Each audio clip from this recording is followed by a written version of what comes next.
Eterno Deus e nosso Pai Celestial, é no nome do santo e amado e bendito Filho Jesus, em tua presença, Pai, para o Espírito Santo falar conosco nesta manhã, através da tua palavra. Amados de Deus, povo do Senhor, a paz do Cordeiro, a paz de Jesus. Primeiras Crônicas, capítulo 19, a partir do versículo 10 até o versículo 13. E vendo Joabe que a frente da batalha estava contra ele por diante e por detrás, fez escolha dentre os mais escolhidos de Israel e os ordenou contra os sírios. E o resto do povo entregou na mão de Abisai, seu irmão, e puseram-se em ordem de batalha contra os filhos de Amon. E disse: se os sírios forem mais fortes do que eu, tu virás socorrer-me. E se os filhos de Amon forem mais fortes do que você, então eu te socorrerei a ti.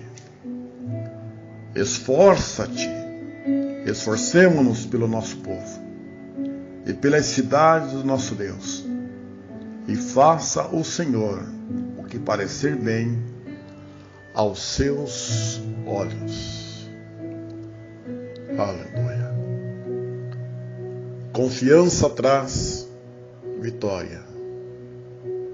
Confiança traz vitória. Aleluia. Os irmãos de Joabe e Abisai venceram esta guerra contra dois reis, porque confiaram. Aleluia. Eles confiaram na sabedoria. Eles tinham uma estratégia. Veja só. Os mais hábeis, os mais espertos, varonil, mais ligeiro, porque é uma guerra, iriam aonde a batalha seria pior. Os demais protegeriam a retaguarda, atrás. E para evitar o rompimento das linhas de defesa, um grupo socorreria o outro, se fosse preciso. É só você olhar o texto com cuidado. Eles usaram uma estratégia. Estratégia é prova da sabedoria. E eles confiavam na sabedoria.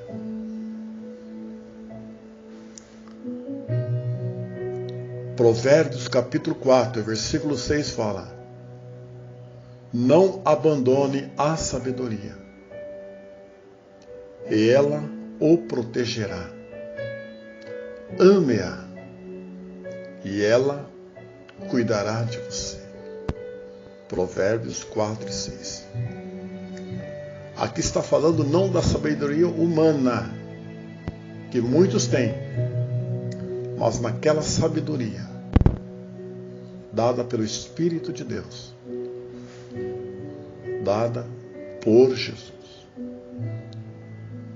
Peça a Deus sabedoria. Esta é a única oração, vamos dizer assim, que Deus nunca diz não. Tiago capítulo 1, versículo 5 fala: e se algum de vós tem falta de sabedoria, peça a Deus, que a todos dá liberalmente.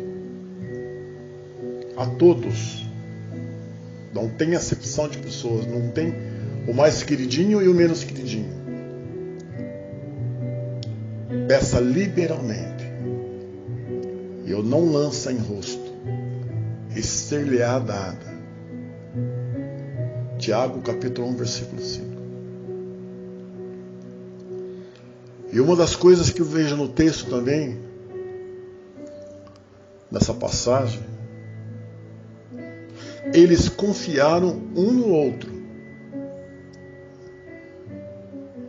Houve uma certa confiança. Os mais hábeis atacariam, uns ficariam atrás na retaguarda e um socorria o outro. Quer dizer, um confiava no outro. Eles estavam unidos nessa batalha. Quando a Bíblia diz, maldito o homem que confia no homem,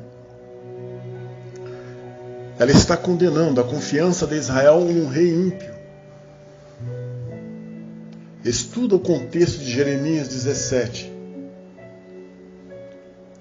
Contexto é os versículos que vêm atrás do capítulo 17 e depois.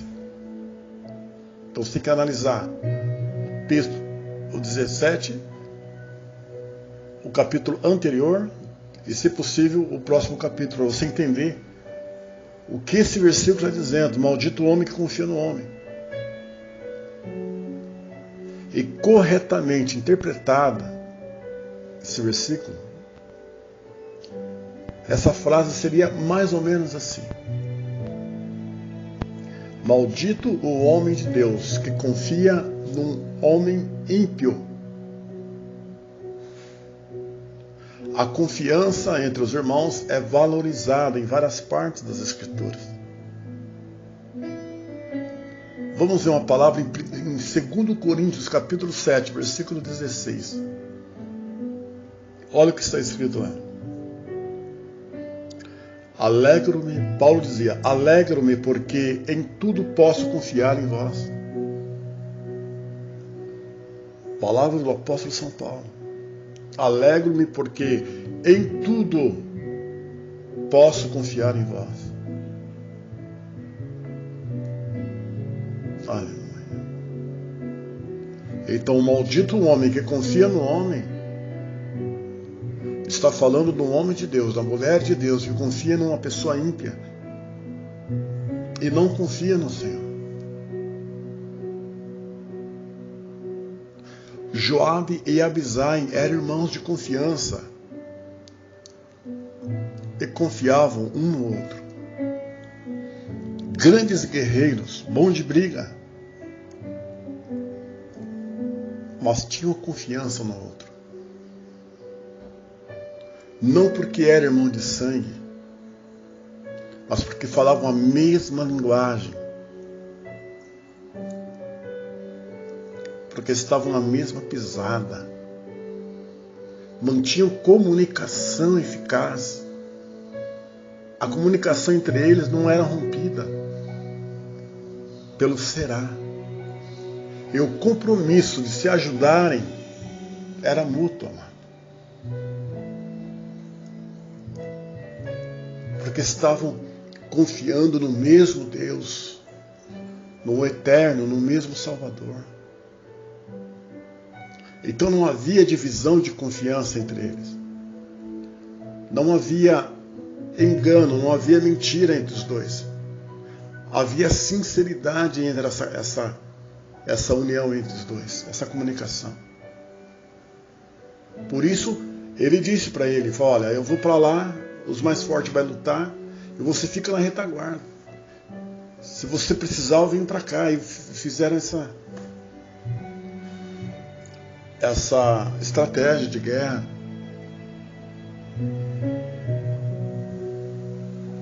E outra coisa, eles tiveram confiança em si mesmo. Certeza de um combate, certeza de uma guerra.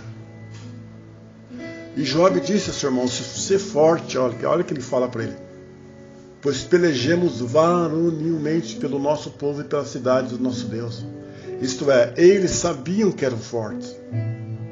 E que até certo ponto eram capazes de defender as suas famílias, o seu povo e as suas cidades. Então eles tinham confiança. A confiança aqui não é arrogância, não é orgulho, não. É saber que a capacidade que Deus deu para eles, eles conseguiriam vencer essa batalha. Porque especialmente quando nós sentimos fracos, é que somos fortes, segundo a palavra de Deus. Olha que Paulo diz: pelo que sinto prazer nas fraquezas, nas injúrias, nas necessidades, nas perseguições, nas angústias, por amor de Cristo. Quando Paulo fala, eu sinto prazer nas fraquezas, ele não está falando de fraqueza de transgressão, fraqueza de pecado, fraqueza de rebeldia, fraqueza de desobediência. Não, ele está falando assim, olha, eu sinto prazer nas injúrias, porque ele era um homem injuriado, desprezado, incompreendido. Então a sua fraqueza, a sua dificuldade não era com o pecado, com as suas transgressões, não. Era com o quê? Era com a batalha que ele travava externamente. Mas ele fala, porque quando eu sou fraco, quer dizer, quando eu não tenho capacidade, então é que sou forte, porque quem sustenta? É o Senhor, quando ele dá aquele brado, dizendo, tudo posso naquele que me fortalece. Porque a vitória não vem do homem, mas ela vem de Deus. Ou eleva os meus olhos para os montes, de onde me vem a vitória? A minha vitória vem do Senhor, que fez os céus e a terra. Que é o que Davi disse. A confiança não está aqui, a confiança vem de cima. E além do mais, eles confiaram na vontade de Deus. Olha o que Jobe falou. E faça o Senhor o que bem lhe parecer. E faça o Senhor o que bem lhe parecer. Isto é, vamos à luta e seja lá o que Deus quiser. Mas esse seja lá o que Deus quiser é confiando. Ou seja, eles não falaram de boca para fora, como muitas vezes ouvimos por aí. Eles de fato confiaram suas vidas à vontade de Deus. De uma ou duas coisas, ou eles lutavam, ou eles morriam, ou eles perderiam a sua família, perderiam a sua nação, ou eles seriam exterminados. Então, depois de confiar no Senhor, depois de receber a sabedoria divina, eles montaram uma estratégia, confiaram uns nos outros e foram para a batalha. E Deus deu a vitória para eles, assim como para nós. Que Deus nos dê graça de confiarmos no Senhor e pedir a sabedoria de Deus. E temos pessoas que nos ajudem, pessoas que é digno de confiança para esta batalha que está sendo travada. Amados, que Deus nos continue nos dando a graça dele, através do seu santo amado Filho. Fica lá, Shalom. Shalom, Adonai.